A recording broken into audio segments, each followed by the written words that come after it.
Hey, everybody, this is Frank LaRosa, and this is Advisor Talk with Frank LaRosa, and I am really, really excited. I've been waiting for a couple of weeks now to have a very, very special guest on who I've known for a couple of years now, and who I can actually attribute to some of the success of this podcast.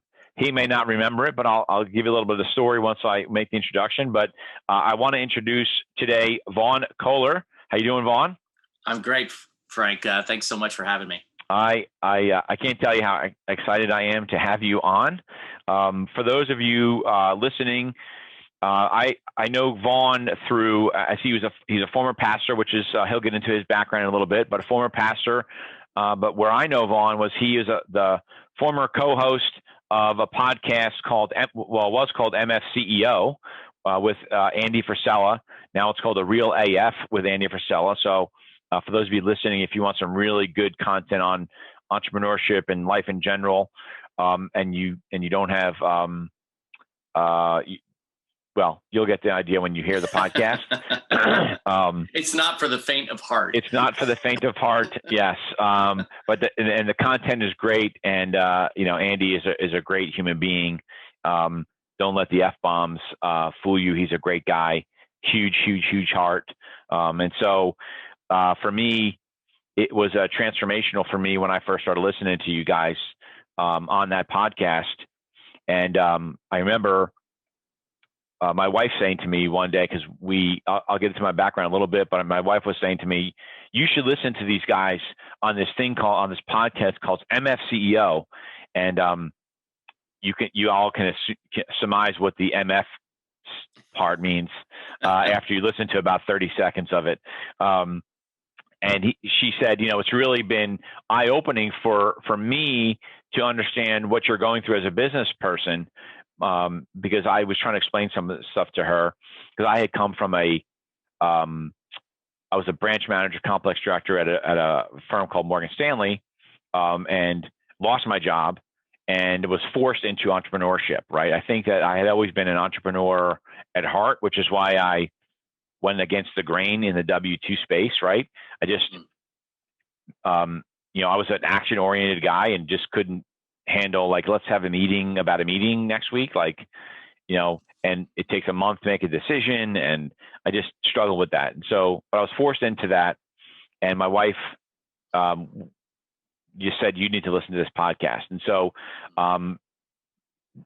it was transformational. Andy Frisella runs a large supplement company called Supplement Superstores, and was a co-founder with Ed Milet of an entrepreneur group called Arte Syndicate, which is this symbol right here, which I'm a proud member of, and can really say that it's transformed and helped me level up my business. But one of the things that was great is that early on, I don't know if you remember, we were in Coeur d'Alene, Idaho, and I sat with you and my wife, and we started talking about the podcast and how do you do it with Andy. I have a co-host that usually sits with me, Dale Dempsey, who all of you know if you're listening, will frequently wear a penguin outfit or something like that. He's sort of kooky in that way. He's the personality between the two of us. But I remember really leaning on you on how you worked with Andy on that. And so I wanted to thank you for that first and foremost, because that was a really big deal. It was one of those fleeting conversations that you never really think has impact, right? But it had a lot of impact. So that's great to hear. I actually remember that conversation pretty clearly, and I'm so glad that you followed up and took action to start your own podcast. So that's fantastic. Yeah, no, I appreciate that. So, this podcast for everyone listening is really going to be about faith and entrepreneurship, because I believe that it's really important that you have faith. And again, faith means something different to everybody.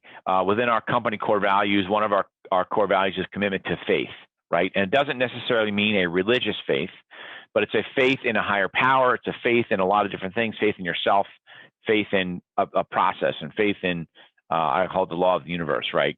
But for me, and how I operate on a daily basis, and this is why I'm excited about this, I really include faith in the religious sense, in God, and Him having ultimate control of my life, in everything that I do, right? And people ask me, well, why don't you stress out about certain things? And, like when things don't go your way necessarily, generally because it's really not in my control, right? But it's God's plan, and I trust that's going to happen. And what I want to get into on this podcast is really how have you, sort of developed as a former pastor. I'd love to talk to you about your background, and how has your faith background helped you in business, and you've been in positions where you've been around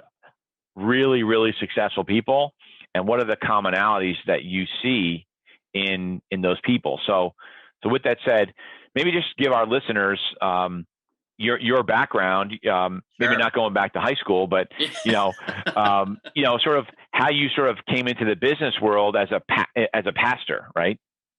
Yeah, that's I'd love to. So I was a pastor for 10 years. I was a pastor at Grace Baptist Church in Manhattan, Kansas. And I basically left the ministry for two reasons. And we don't necessarily have to get into all the denominational differences from church to church. But the long story short is that I felt God leading me to do two things. One was I had basically grown up an evangelical Protestant, and I felt God leading me into the Catholic Church. And so that's the first thing I'll say. And that was the first reason that I left the ministry. And I always like to say, while I did leave and become Catholic for very specific reasons that I feel very confident about, what matters to me is someone's personal relationship with Christ more so than the church that they belong to. So that's what's really the most important thing to me. But the second reason that I left the ministry was that I've always loved teaching, and I've always loved writing and speaking, and I've always loved students. And so I really felt God leading me the direction of becoming a college professor.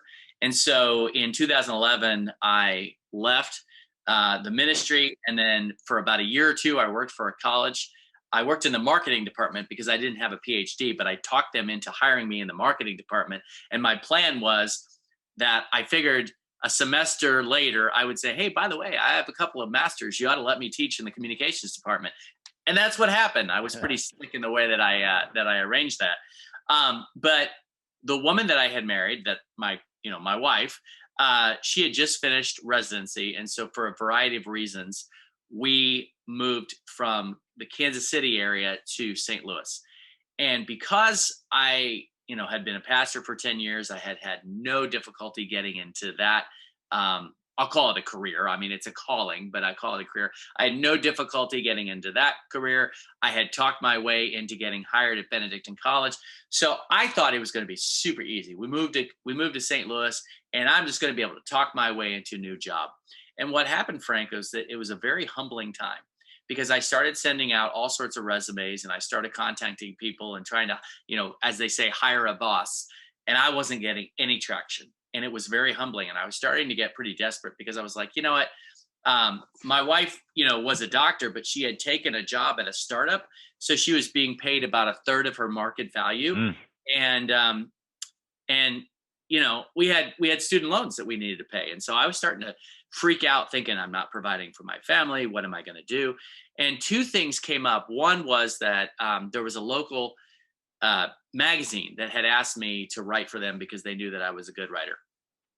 So that wasn't full time. I was basically asked to write per article, and it was about $250 per article. And so there was no way I could make a career out of it at that time.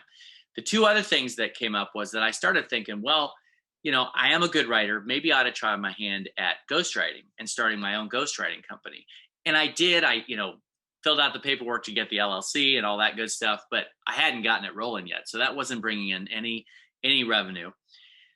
So I was left basically with this company that had contacted me because I had put my resume on monster.com, and it was called Tri-County Water and Air. and the job was selling water purification systems. Now that is a completely fine career. It's very noble. They have a good product. But honestly, after being a pastor for 10 years and having these noble aspirations of wanting to be a college professor and wanting to do these great things, I thought, are you kidding me? I'm 40 and I'm going to be a water purification system salesman.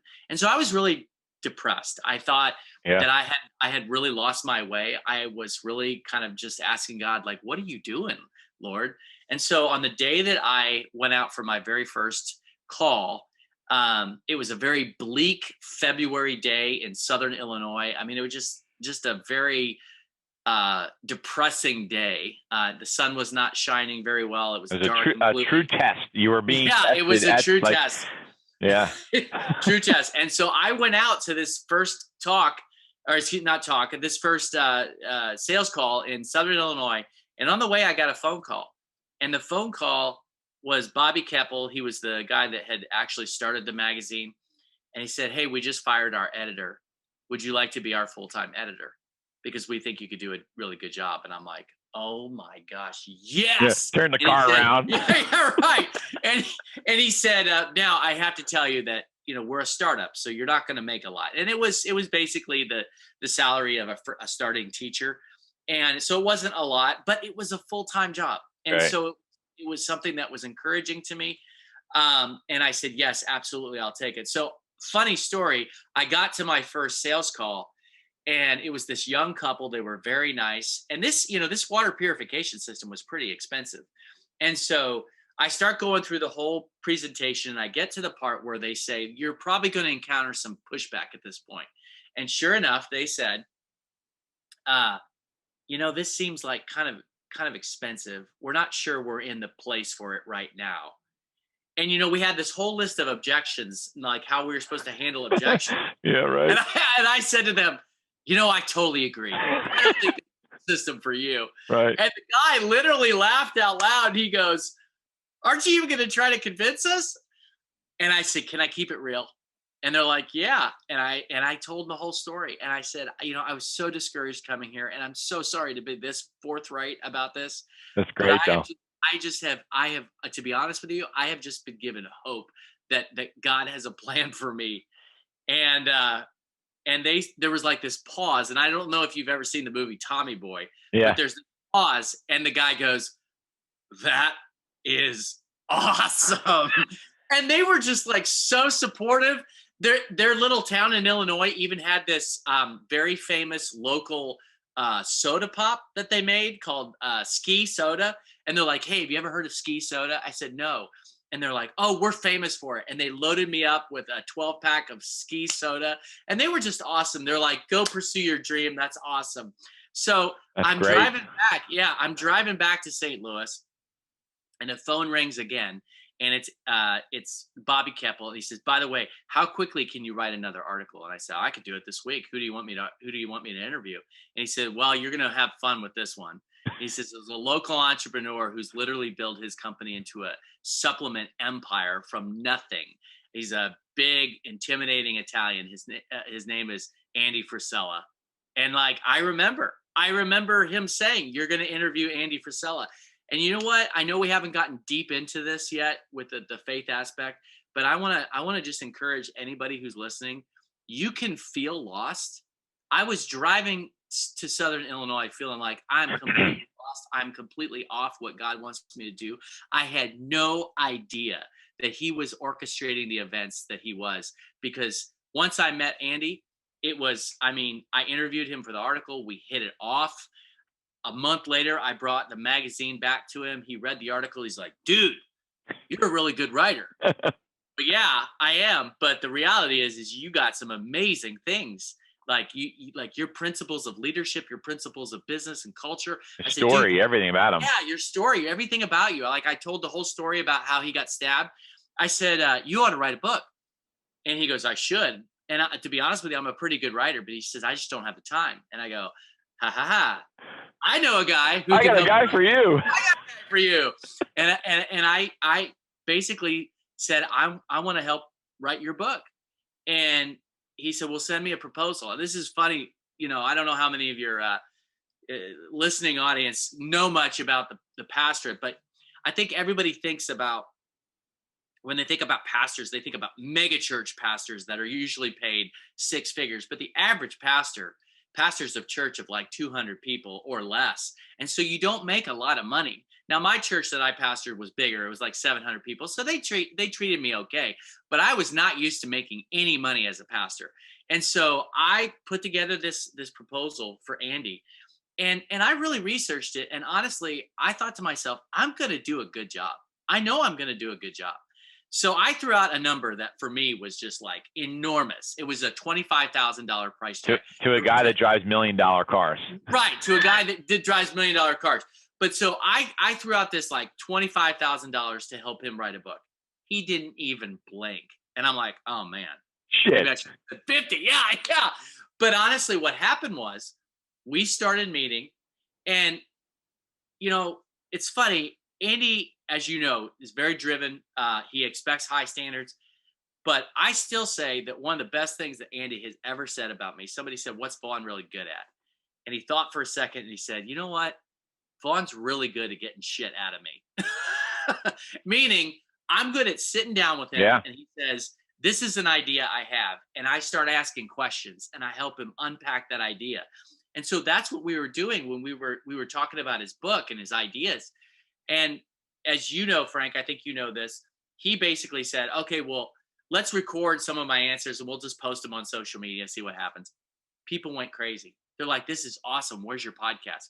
He's like, I don't even know what a podcast is. Yeah. This was back in 2015.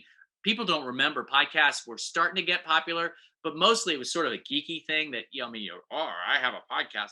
It didn't explode until, a couple years later. Right. So he says to me, hey man, I like the dynamic between our conversation. I want you to be my co-host. And I laughed and I was like, I was so honored, but here I am, a former pastor coming from a fairly conservative environment. I knew he was a good dude, but like, I didn't know what to do with like the F-bombs and the cussing and all that. And at the time I was I had actually got another opportunity to teach a class at a local seminary, Catholic seminary.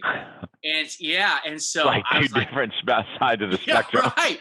Well, this is a great story though. So I went to the priests who run the seminary and I said, hey, listen, I got this opportunity. It's a pretty great opportunity. And this guy's a business genius and he wants to help people and he's a really good dude. I said, but he cusses like a sailor. I mean, it's like he never met an F-bomb he didn't like. And so it's funny because the priest has kind of an interesting look on his face and he says, well, is he promoting immorality? I said, no. And I said, in fact, the reality is a lot of what we're teaching is sort of what I would call Judeo-Christian ethics. Yeah. Applied to business and success. And he said, so the only issue is the cussing? I said, yeah. And he said, well, I mean, if your conscience is clear with it, he said, there's no problem with that. They said, there are people who would judge you for that. But he said, Vaughn, nobody who's going to judge you for that is probably listening to it in the first place. Right. So we don't think he said, we don't think you're sinning. That's completely up to your liberty of conscience.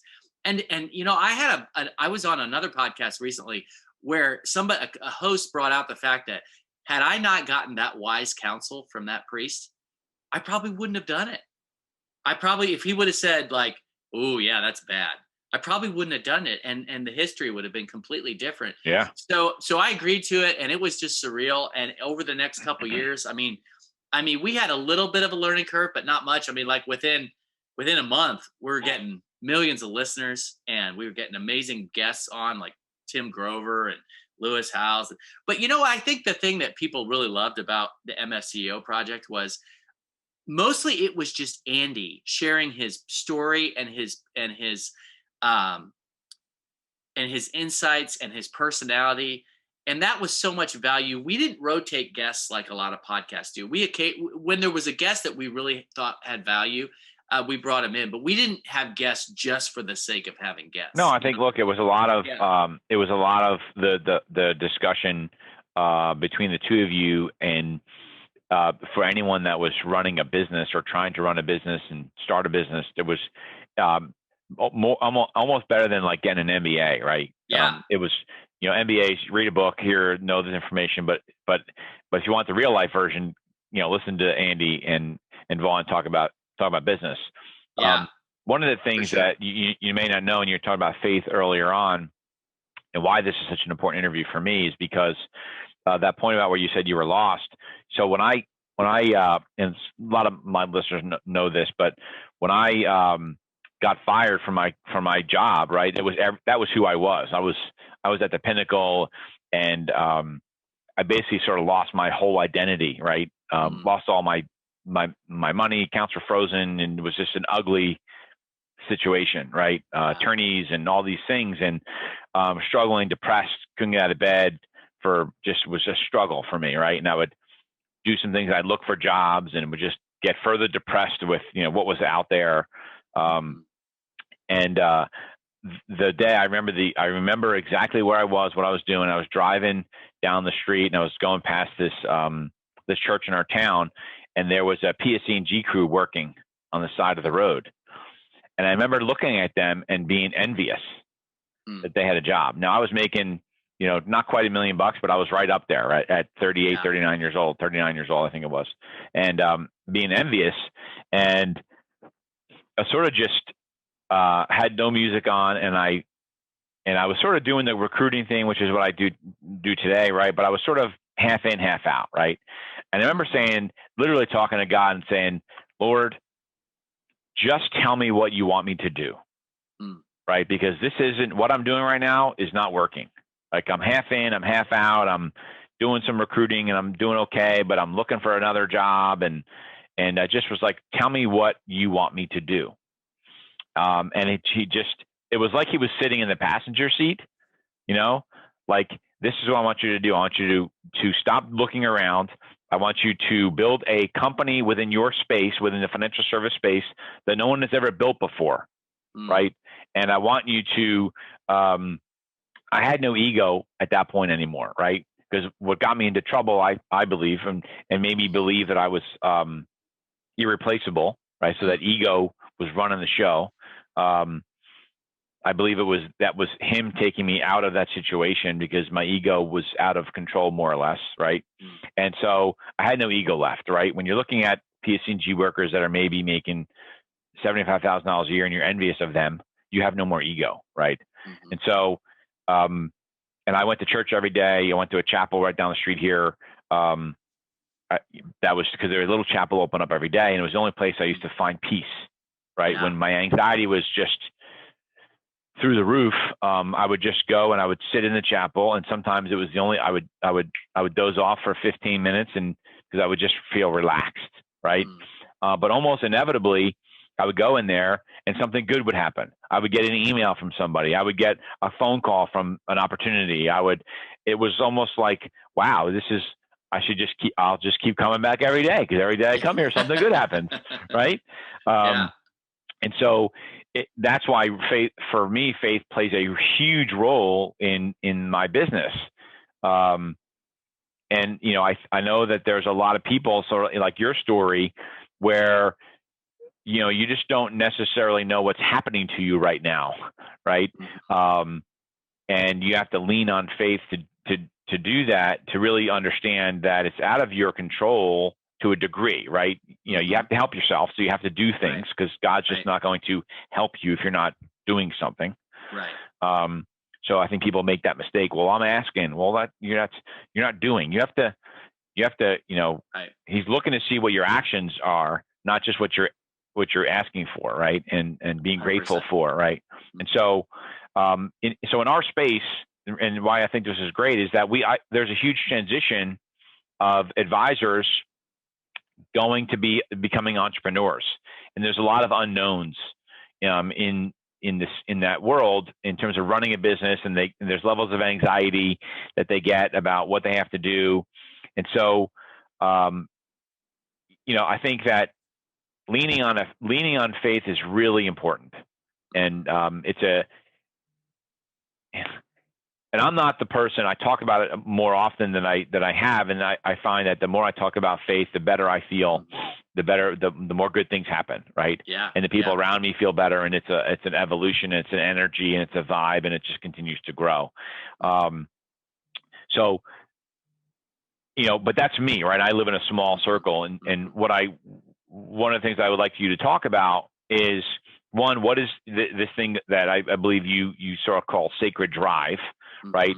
And then maybe talk a little bit about how you feel based on your history, being around guys like Grover and Andy and Ed Milet, who's also a founder of the Arte Syndicate, and all of the other amazing people that you've gotten to come across through your relationships with these people.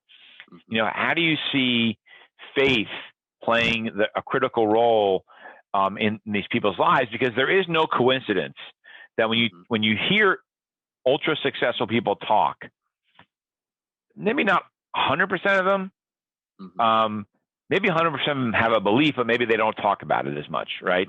But you do hear a consistency with a level of faith in them as an individual and as a leader, right? And so I'd love to maybe talk a little bit about Sacred Drive and then get into that part of it. Yeah. So basically, when I started working with Andy, people knew that I was a pastor basically because he made it a big deal. Like I wasn't going to make it a big deal, but he immediately started. Pastor of disaster and all that stuff, right? He immediately started calling me pastor of disaster, DJ God, that kind of thing. And so I really appreciated that. He brought my spiritual background front and center. And he really affirmed the fact that I don't need to be ashamed of that. He made it cool.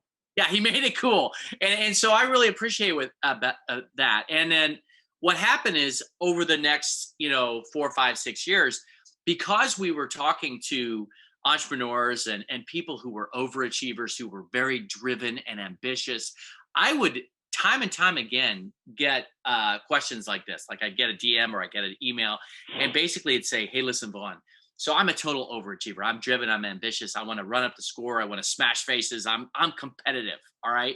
And I want to scale my business to 9 figures. I want to win championships. I want to dominate everything I do. But I'm also a spiritually minded person. I'm a person of faith. I'm a Christian, or people are on different levels of the spectrum. Or different places on the spectrum, and they say, I want all that, but then there's a part of me that feels guilty about that. Like, should I feel embarrassed that I'm so driven, so ambitious, and I have such a commitment to, overachieving? And I would always tell them, I'd say, listen, there's bad ambition and there's good ambition. The bad ambition says, I want to do all this stuff just for my pleasure and my ego and to make me look good and just to amass toys and trinkets and material things. And if that's all your motivation is, just to puff yourself up and beat your chest, yes, that's sinful ambition. And really, frankly, that kind of ambition is not going to ultimately satisfy. There's no way. As Andy has pointed out, there's been lots of people who have kind of pursued just nothing more than wealth and notoriety and fame. And what happens? They end up shooting themselves because they're not happy. But there is also what I would call a holy ambition, an ambition that says, I don't just want to be excellent for my own gain, but for the glory of God and the good of the world. Like I want to honor God in how I do things. And I want the wealth I create and the impact that I have and the influence that I exercise. I want it to benefit people. I want it to benefit the world, be good for the world. And so that holy ambition, another way of putting it is sacred drive.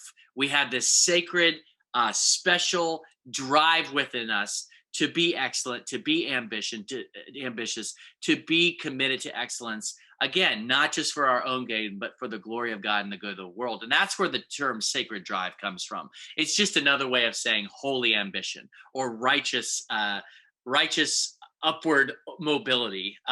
Faithful overachieving is kind of another way that I put it. So that's what the idea is. And I've told people, and this is what my book is all about, is that you can cultivate sacred drive. You can cultivate a holy ambition and feel good about yourself. Be competitive, be excellent, but also do it to the glory of God and the good of the world. That's I've never heard it that way, and it's so funny that you're saying that, because at the beginning, the first couple of years of my business, I was doing okay, right? I was sort of leaning into it, and I was doing great, and it was all about how much money can I make. I had to catch up and all that stuff, and it was growing, but it wasn't until there was something missing, right? It was like, man, why am I not hitting my stride, right?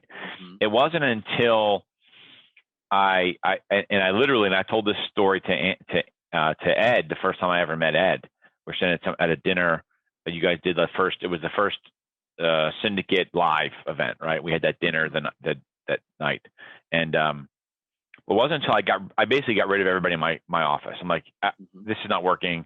It's all about me. I have these dialers out here, and it's all about me. I said, got rid of everybody. I said, I'm going to go find one good person, and I found Dale, and sort of Midwesterner, Kansas City guy. You guys have a lot in common, including you're both bald. Nice. He's got a great haircut. Yeah, he does. Right. He's got a good look. And I said, listen, we started to just, we wanted to grow it with quality people from the ground up. Right. And I turned it into, we're going to build a company that people can come work here that are going to be able to build wealth for themselves. Right. And I had goals for him. Like I set goals for him personally, like, hey, listen, they were sharing they were in like a small house and sharing one car, and his wife was working in Philadelphia and kids, and it was chaos. I said, look, my goal for you is you're going to be able to make as much money as your wife. Then you're going to be able to make more money than your wife. We're going to get you out. You're going to get your first house. You're going to get 2 cars. Then you're going to get a nicer car. Like, those are my goals for him. And, Ed said, well, what is your most proud, what are your most proud accomplishment? Basically, he was asking me. And I said, that guy right there, because he came into this business knowing nothing, and his life has changed. But it wasn't until I really started implementing faith into the business and making it about everybody else, right, other than me, because I was like, shit.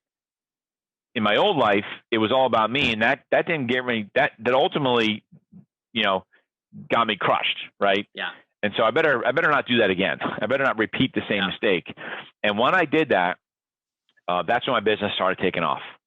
When I really started making it about everybody else. And so, I think that's where people struggle when, what I'm hoping that they get from this discussion is that when you're building a business and you're running a business, and as the entrepreneur, one of the biggest mistakes is entrepreneurs think, oh, I'm the entrepreneur. I'm the owner. I'm going to put my feet up on the desk, and, I don't have any responsibilities. I can go out and I can take the day off and I can do whatever, because I got workers. And I think that it's that checking your ego at the door, and it's all about them and not about you anymore. But the sacred drive is interesting, because I've never heard it described that way, but it makes perfect sense. Like, it's okay to have sacred drive.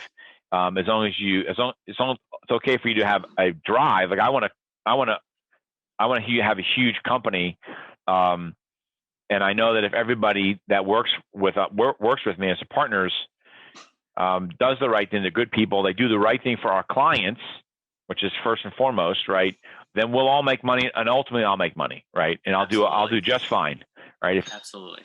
So when you like, what is the one thing, when you look at these entrepreneurs that you've spoken to, right? What is the common theme that you see with them in terms of how they've incorporated faith into who they are as a business person? But you're typically talking with the leader of that organization, right?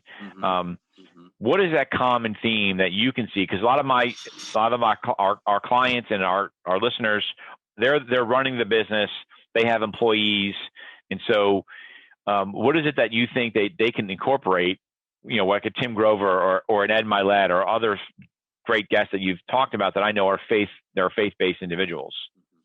Well, 2 things come to my mind. And I think in order to communicate those points, I want to share a couple of personal stories. I'm a storyteller, and I think people like stories. So the first story is when I was in 4th grade, my grandfather came to live with us. I lived in Kansas at the time, but my grandfather was from Philly, because both my parents are from Philly.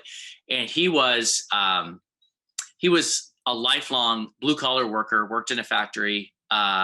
Toward the end of his life, he had sort of a semi-retirement as a custodian for a school. He was not a guy who made a lot of money his whole entire life, but he was so generous of spirit. He was so kind. We called him Pop-Up. And I just had the greatest memories of him. But as a result of working in a factory, as a result of smoking his whole life, he got emphysema, had to have a lung removed. And so he had real difficulty breathing. And so he came to live with us because his doctor told him that the air in Kansas was better for him than the air in urban Philadelphia. And so he came Probably and moved good out. Advice. Yeah. So he came out and lived with us, but he ended up getting so weak that he couldn't even really get up to walk all the way to the bathroom. So we got a little porta potty for him. We'll put it right next to his bed. So, he was able to get out and so my job was basically, as a fourth grade kid, my mom would have me empty the porta potty, which frankly was not a very difficult thing. Literally, you just take the bucket out, you pour it into the toilet. It doesn't even really smell because there's like ammonia in it and everything. Well, one time she asked me to do that. And I don't know, I was just in a bad mood. I was cranky and complaining. And I said, I don't want to do that. That's gross. And my mom said, hey, you need to keep your voice down because Papa will hear you and he will feel bad that he's a burden on you. And he will feel bad that he has to be served. And so I said, basically, okay, fine, whatever. And I tried to kind of mask and hide my, my disdain for what I had to do. And I went in there and I did it. And when I came back, I put the bucket back in. And basically, my grandfather said, hey, Vaughn, come here for a second. I said, what do you want to talk about, Pop Up? And he goes, well, I heard kind of what you guys were talking about in there. And honestly, Frank, I just felt horrible. I felt like a donkey. And I'm thinking, here I have this great grandfather and he overhears me complaining about serving him when he had been so generous and so wonderful to me. And so I was kind of bracing for a tongue lashing, which is kind of stupid because he just wasn't like that. Even though I thought I had it coming, I was kind of ready to get completely lectured. And he says, hey, I just want you to know that that's gross. You shouldn't have to do that. And I go, no, it's okay, Pop Up. He goes, no, it's gross. And he said, I just want you to know, he said, I so appreciate you serving me that way. He said, you're a great grandson. And I'm so proud to have you as my grandson. So I'm starting to get really moved by this because I'm thinking, here I am complaining and my grandfather is praising me. Right. And so I'm like, what is going on? How is it possible that he's responding to me like this? And then he holds out his hand. And remember, this is a guy who was not very wealthy at any time in his life. And he holds out his hand. It's 1983. And I said, what are you doing, Pop Up? And he goes, just hold out your hand. So I held out my hand and he puts his fist in my hand and he opens it up slowly. And he takes his hand away and there's a crisp, clean $5 bill. And I'm like looking at this thing going, holy cow. I can buy a couple G.I. Joe guys with this, or I can buy a ton of candy. And all of a sudden it hits me. I was like, man, I'm complaining. Not only does he praise me, but he gives me $5 that I don't deserve. Like he's just lavishing his love on me. And I was really emotional. And honestly, man, from that time in 1983 till now, I mean, I've gone to 4 years of a Christian college. I went to seminary. I spent 10 years in the ministry reading all sorts of deep theological books. Guess what? Nothing has communicated to me the essential nature of who God is more than that act of kindness, of giving me something that I don't deserve.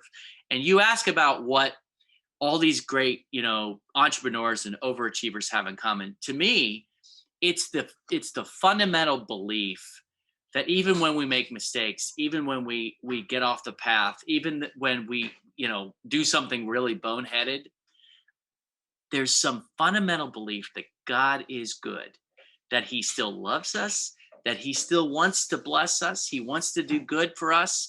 And so we need to keep moving forward. Don't get discouraged. Don't get, don't beat yourself up or get depressed or get into a big funk, but just say, okay, I screwed up. Maybe I made a tactical error, or maybe I did something shady for which I'm ashamed. You can't just wallow in self-pity. You've got to realize that, we might complain. We might be the fourth grade Vaughn, but God is like Papa. God's going to give us that $5 we don't deserve. He's going to lavish that generosity on us in a really, really powerful way. And to me, that's got to be a core belief.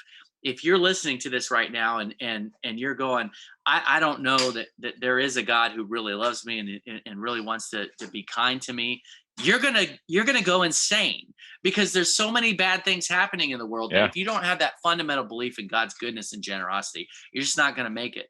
And I've seen that on people on different points of the spectrum. Some people are just sort of broadly spiritual. Other people are actually committed Christians. But I see a common belief in them that, there is a God and he's good. He wants to help me. Does that make sense? Yeah. Yeah. So I use the term to sort of delayed winning, right? Yeah. But really it's a faith-based saying, because I don't believe that any mistake that we make is a mistake, right? I believe it's a lesson that God is teaching us, right? And so what I've learned, and again, so in our world, advisors are going and they're building their business for the first time. They have a practice, but they're going to build a business. There's a lot of things that happen, a lot of moving parts. I had an advisor move recently, and their license, they got there, and then all of a sudden their license got held up, and they were panicking. And I'm like, okay, it's okay. Like it's don't worry about it. Like a sense of trying to calm them down, because I know that like they're a good person, and God would never do something like that or harm that person in that way without some type of lesson in that they need to learn. And my point to them was, you're a business owner now. You have to learn to roll with stuff like this. Otherwise you're going to go crazy, and these are the things, what I have learned in faith is you make mistakes. I've made some mistakes, but because I've learned from those mistakes, I'm being rewarded, right? Because I've learned what the lessons were that God wanted to teach me. And so I'm being rewarded. And so I'm trying to pay it all forward, right? To help people. But I do believe that it's same thing with marriage. Everybody makes mistakes. And there's two parties. I always really feel sorry for somebody other than sort of abuse and stuff like that, right? Right. But I always feel like when I hear a couple get divorced, we had a good friends of ours recently. We found out that one of our first adult friends, right, that they got divorced, and I just felt sorry that we weren't around to help them through that, because it's like, what didn't there were lessons that God was trying to teach you that maybe you weren't learning because somebody's ego was too strong. Somebody's ego was too much, and they couldn't learn. And I feel sorry for them on that. But I believe that if everybody has faith at the center of everything that they do, everything, and it's sort of people don't understand when you're talking about entrepreneurship and business. Well, like, oh, it's business. You can't intertwine the two. I'm like, no. Faith has to be, if you want to be really successful and have everybody around you be successful, faith has to be at the absolute core of everything you do. Because when business doesn't go well, you lose a client or you lose a big opportunity, the only thing that's going to keep you sane is faith. The only thing that's going to keep you sane is knowing that it's going to be okay. Absolutely. Right? And what did you learn from losing that opportunity? Because there's a lesson in there that God's trying to teach you. Right. Absolutely. So someone came to me the other day and said, you have all this stuff going on, and you seem to take everything in stride. And not that I'm Italian also, so I can get a little emotional, right? But they were asking me how is it that you manage to, or sort of like handle all these things. And I just said at the core of it, I talk to myself. And whenever I'm feeling a little bit more anxious, I just say, you have to go back, lean on faith, and it'll all be good, right? And it calms me down. Absolutely. And then I get more clarity, and then I can make a better decision. So absolutely. And at the core of that is just the belief that God is good. And I was going to tell if it's okay, I was going to tell. Yeah, that'd be great. Story. One more, would be awesome. Yeah. So this is actually, the story I just told was in fourth grade. I'm going back a little farther to when I was 5 years old, and my dad died of cancer. A more recent story. Yeah, exactly. So my dad died of cancer in 2017, but when he was alive, he was just this really virtuoso piano player, organist. He was a lifelong minister of music. He sold church organs and pianos for a living. So the man knew how to play the piano, okay, and the organ. And he was just a brilliant musician. And when I was 5 years old in kindergarten, I actually took piano lessons. Of course, it's super basic at that point, but I took piano lessons in Lincoln, Nebraska, from a really well-known piano teacher, and she had this big recital at this big recital hall that had like 200 people in it, and there was a bunch of students, and so I was supposed to perform a real basic little piece, but what was really exciting about it was that I was supposed to do a duet with my dad. And so I remember this like it was yesterday. I sat down at the Steinway piano. Here I am, this little 5-year-old kindergarten kid, 5 years old. And my dad sits down next to me, and I'm just sweating bullets, and I'm so nervous, and I'm just like, I don't know how this is going to go. And in front of these 200 people, I look up to my dad, and I said, "Hey, are you sure you can do this?" I mean, the absurdity, right? Because this is like a one-line little, single note. It was like Mary Had a Little Lamb or Twinkle, Twinkle, Little Star or something like that. And everybody burst into laughter. And my dad looks down at me and he said, "Yeah, I think we got this." And so I started playing my one note. And sometimes I would play the next note too fast, or sometimes I'd play it too slow. Sometimes I would play the wrong note altogether because I was 5 years old. I didn't know what I was doing. And you know what, Frank, what my dad did, and it's so meaningful to me, is that he put one arm around me. He put his right arm around me, and he put his left arm on the keyboard, and he started playing around me. And he started playing this flourish of notes, this, progression of chords. And he took my one note and he played around it in such a powerful, beautiful way that he produced beautiful music. And it was really, truly amazing. And of course, when we were done, the audience gave us, a hearty round of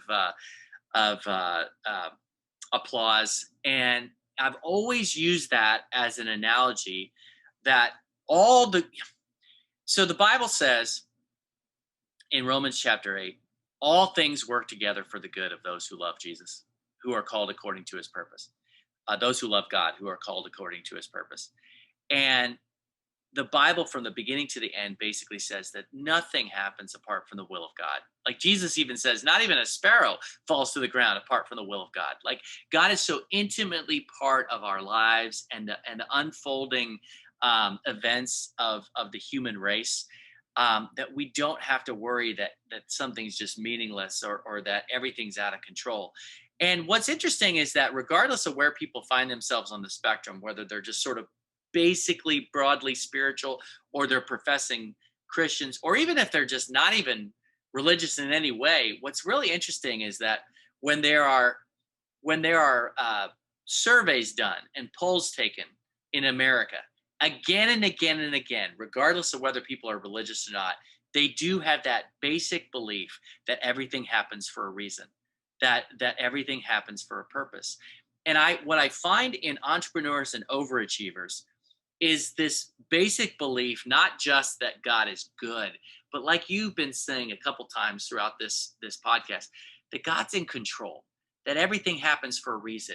And what our job is, to bring it back to the analogy of my dad and I, our job is just to play our note and to trust that God's going to put his hands around us and he's going to play the rest of the notes in a way that's going to produce beautiful music. We are faithful to do the next thing. We are obligated to, like you said, to take action, to put it in the language that Andy Frisella would use, to identify the critical tasks that we have to do for the day and to do them. And when we do that, and when we trust that God's able to take our single little action and make beautiful music out of it, that gives us a peace and a confidence that other people just don't have. We know things are going to work out okay. Right. Because if you don't, and you realize, entrepreneurship is chaos, right? All day. It's everything happening, chaos. Yeah. And so if you don't think that there's a God in control, and if you don't trust that God's going to work out everything, you're going to go insane. Oh, I know. You're going to have a level of anxiety that you're just not going to be able to deal with. And so I find that the people who are truly over achieving entrepreneurs, just killer, epic achievers who are also people of faith, they have this rock steady confidence that everything's going to be okay, that God's in control, and that they just need to continue being faithful and doing what they need to do. The results will come. That's like a mic drop right there. Like, play your note, like that is an unbelievable analogy of if you're running any kind of business, not just financial service business, any kind of business. So we'll leave it at that. That was incredible. My message, to advisors that are listening to this, you're sitting there, you're unhappy at the firm that you're at because they're doing things the wrong way, and what's stopping you is this unwillingness to get uncomfortable and lean on faith that everything will be okay when you leave, right?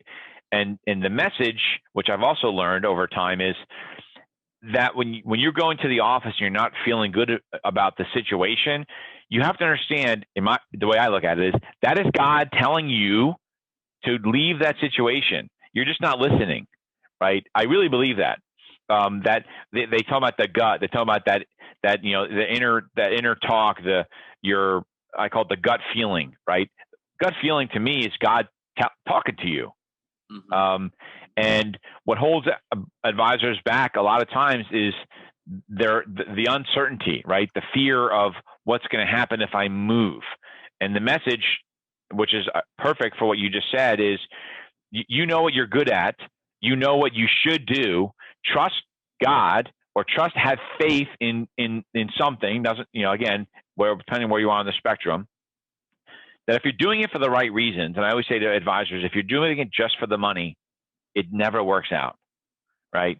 But if you're doing it for the right reasons, because you know that you're not happy there, your staff's not happy there, they're doing things that are contrary to you serving your clients, you owe it to your clients to make the move, and just have faith that it'll work out, and play your note, and everything else around you will be just fine.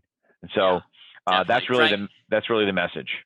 Yeah, absolutely, 100%. Frank, I do want to say thank you so much for having me on the. I'm glad we were able to make this work. I know we had to reschedule a couple times.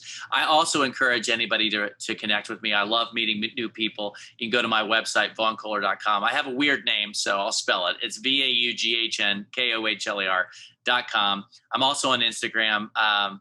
It's just at Vaughn Kohler. And of course, if they want to pick up the book, they can go to Amazon. It's called Sacred Drive. But I do want to say, if you also want to, I do a newsletter every week. It's basically my attempt to fuse faith and entrepreneurship and overachieving. It's a free newsletter. I send it out every Sunday. I get good feedback from it. So hopefully if people want to go to my website and sign up for that, I'd love to be able to send them that newsletter. Awesome. Thank you. I appreciate it. It was great to have you on. I was very excited about it. We had to reschedule a couple of times, but for those of you that are our first time listeners, you listen at the right time. And for those of you that have been listening for for a couple of years now, I appreciate it. I hope this was really valuable to you, and you learned something that you can take back to your family and to your offices, and really pay it forward with everybody else. So I appreciate it, Vaughn. Awesome. Thanks a lot. I appreciate it very much. Thank you, Frank. Thanks for watching Advisor Talk with Frank LaRosa. If you enjoyed this video, make sure to check out some of our other episodes. Don't forget to like, share, and subscribe to our channel, and we will see you back here next week.